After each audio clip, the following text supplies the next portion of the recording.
not every QSA cares as much as some of the ex-QSAs on this panel and some of you in front of me. Some of the QSAs, and this is an unpopular decision, these guys are trying to make a living. They may or may not be competent, but they may have a mortgage. They may have an ex-wife or ex-husband or two that requires, support, and they have bills and they need to pay them, and they churn the stuff. PCI compliance has become commoditized, and that drives people into cutting corners. But Jack, does the fact that people sometimes cheat on compliance change anything? Does it mean it's more effective, less effective? Does it mean anything, really? Because those same people are going to cheat no matter what, aren't going to spend money no matter what.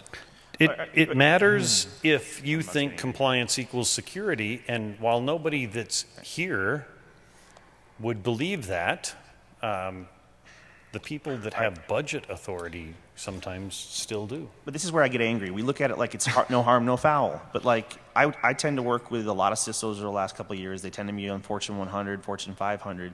And a guy I knew who used to do good risk management, the question I've been asking for the last 2 years since we started this debate is what percentage of your security budget goes to passing an audit on card data, and which percentage goes towards your corporate secrets? And a Fortune 50 company has $0 on corporate secrets. He went from doing balanced risk management to 100% on the card data. He pays $2.6 million for the assessment each year.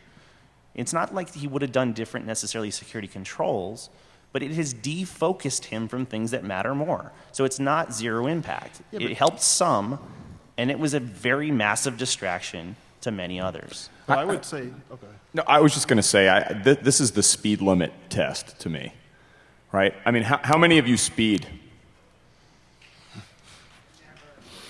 There you go, exactly, right? So, but there are, in fact, radar guns out there, right? And you know this, but you still speed. And it's the same concept. If there was no radar gun, what would happen? Well, hang on a second. Let's look at the economic incentive-disincentive model. I mean, if you're failing, what's the cost?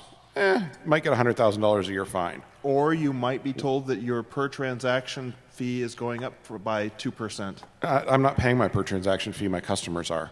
That fine is 1/10 or 1/100th of what it would take to fix it. Let me. Am I going to spend 100 times? Repeat the comment on competitiveness? You can't pass the 2%. You can't pass the 2% to your customer if you want to compete with Walmart. Wow, this is commoditized? Is that what you're saying? Are you saying that? But those guys can't compete with Walmart anyway. An extreme example to What? an extreme. Well, I'm not in Walmart's market. They don't sell what I sell, so screw it. My customers are all stupid. But- Aren't your customers stupid? All right. As outspoken as I am, I'm not going to Nasty, call out no? any of the companies that sell Walmart-grade PCI services, but because everyone here knows who they are, and one of my gripes, and it's safe now that some of my friends are no longer at the company that they worked for that created a cool report that would have been much more cool if it had called out who had certified them people as PCI compliant when they were breached. But that's politically incorrect. A couple of times in other talks, people have talked about attribution. This morning, Josh and company were talking about attribution in a completely different context. It would really be cool to know who is certifying people PCI compliant. Yes, it would be really as they are Yeah, but currently look, heavily compromised. Hold on, Jack. I'm not defending former employers of anybody on the panel, but I'm not saying that it's an option to do. that shouldn't be the vendor's job, right? Everybody out here who's interested in PCI, you have a right to go to the card brands and make some frickin' noise. You do, honestly. You should. You have a responsibility. Right? So Fix the the lack of, economics. and you should continue to, the lack of transparency, you shouldn't push that on some vendor who's doing their best to get there and has a evil legal and PR department. I'm just kidding, Brandon, you're awesome. But you should be going to the card brands and saying, where's my damn transparency? If you're really interested in me being secure or my customers being secure, then I want to see reports. Anonymization can work. We do it all the frickin', or a former employer, I did it all the freaking time. But hang on. Anonymization can work, and it's informative, and it's they have a responsibility if they're interested in security. But that gets back to Jamie's point. Right. But you skip past the economic incentive argument. Let me state the name. So Verizon has given us more data. You can throw stones at Verizon for putting the VZ name on things, but they've shared data freely. Just because I want more data that's not politically or logically or financially feasible for them to provide, just because I want it doesn't mean I get it. I was just expressing that. But it would be really cool if a lot of people shared a lot more data, not to sound all like new school of information security, but it'd be cool to know what the fuck is going on in our business, not just with compliance, so maybe we could make an educated decision. You, sir, I think have something to say. Well, you talk about the Walmart approach to vendors doing 17 cents an IP? doing PCI validations, okay? And I think that's an easy target to go after. But you have to remember that the PCI validation is a point in time, right? And the people you're working with, they want to be compliant at that time when you're on site doing the validation. After that, who knows what the hell happens?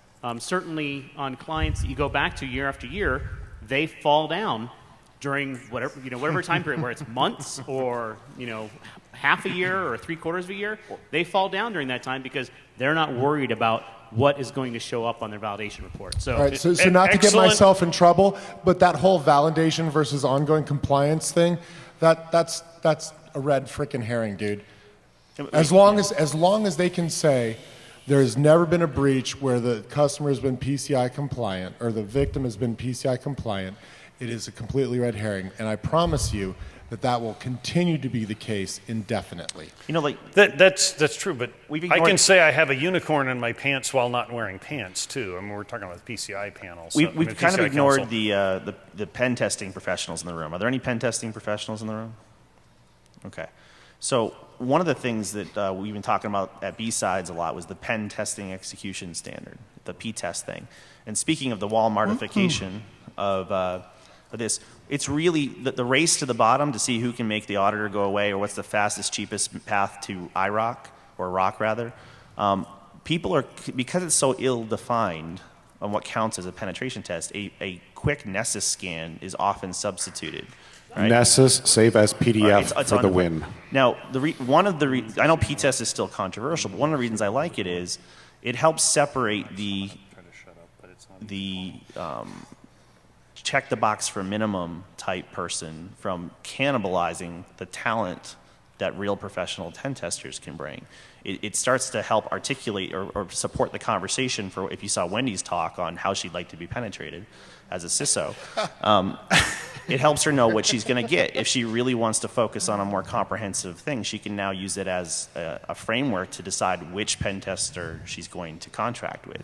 So it lets the irresponsible jackasses who want a cheap solution to be irresponsible and cheap, and it lets someone who actually wants to use the PCI budget to drive better security do so. So Wendy can describe her fetishes? I was just going to say, so let's take what Josh, I mean, Josh has a valid point, but let's take what's on the slide right now, which, by the way, does in fact have a younger Bill Murray, which everybody should, of course, be focused on right now. But let's actually take that as a good example.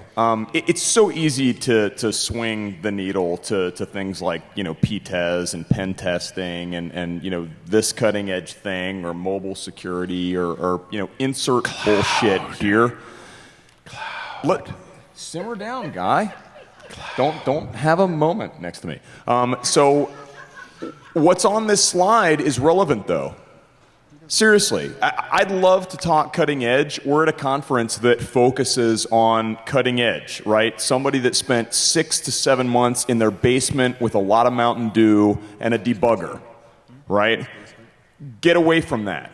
Let's go to the regular baseline crap. Patching, config management, firewalls. I mean, I think Alex's data was actually poignant, is really relevant here. I mean, it's incredibly easy to point fingers and say, we're doing a crappy job, or we're shifting blame, or we're doing all these things. But who the hell is doing a great job of patching? I raised my hand when you asked who's a pen testing professional. I like breaking into places. It's great fun. And people ask me very commonly, how are you getting in? What are you doing? How do you get in there? And I'd love to be the guy that sits up here and tells you, yeah, I'm sitting in my basement and I'm developing custom exploits and like I've got the debugger, it's really fun. No, it's actually like default passwords and that one dumbass in ops that forgot the MS08067 patch on the one box, right? And you know what? We are losing because of that. Okay, but let's take a look here. PCI is meant specifically to look at credit card data. Nothing else. It's not about security. So Then, hey, wait. wait, let me We're- finish. Let me finish. You can Let me finish finish. after I do, because like I'm wearing white, except for the strawberry stains. So PCI is about card data, but we need to. PCI is about We need- securing card data. How, PCI is not awesome, about but we're security. in Nevada. I just wanted to point out we're in Nevada, Well, so it's just PCI card is data, not but just it's about card security. data. It's not about security. It's about card data. That's all it's ever been About about. securing card data. Something about security. But why are we even taking card data? I mean, why are most of these people even having access to their card data? If we really want to have something that's going to protect the card data, Don't have it. don't have it. Don't ever let these merchants touch it. Don't ever let the merchants see it. Quite frankly, Oh yeah, you but then have- the Graham Leach Bliley risk is on the card brands and the banks. And the We heck still knows that. need to Well, that would be a provide lot more 16-digit expiry in CVV so that you can take a taxi in Azerbaijan. This is not going to change anytime soon until we're willing to admit that creating a duplicate system that does not use technology from before my parents were born is going to be useful. When we switch to something that's I'd like to new, point out his parents are old, so that's a long time ago. And WAF can save us all, though. he's old too. And if we move to something new that is appropriately designed, probably not by a card company, and implemented with an economic incentive that says, if you want to use the old system, great. Get used to the spread between what we're charging you for interest and what the overnight rate is. Redefine usury. And we're going to make it possible for both sides to look at the situation and go, oh, heck yeah. From the employer's perspective, or not the employer, sorry, from the acceptor's perspective, we're going to make this real simple.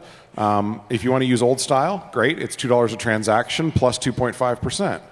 And if you want to use the new style system, it's 8 cents per transaction flat rate. But we've already seen that chip and pin is also being broken, so that's not necessarily going to save us You much. think chip and pin is a good idea when they print the same fucking 16-digit number on the chip and pin card with the same fucking mag track on the back? I'm saying we need a new system. The old one is costing us a shit ton in interest. So you're The volunteering overnight to rate pay is for less it? than 1%. The average credit card rate is 22 plus. I think we got the 10-minute warning, and we said we were going to Oh, offer crap. solutions. So should we shift to solutions? We should talk, but let's. We will let's solve remind all your people that problems in the next 10 minutes, in other words. Unlike last year, we are in a place that has high ceilings and good air conditioning, so the smell's better. But we also have room for a couple hundred people in the Q&A session, so I encourage you to come there. That said, Yeah, this gentleman- last year's Q&A session was off the freaking hook. It was What's that? actually much better It than was the much panel. better than this. yeah.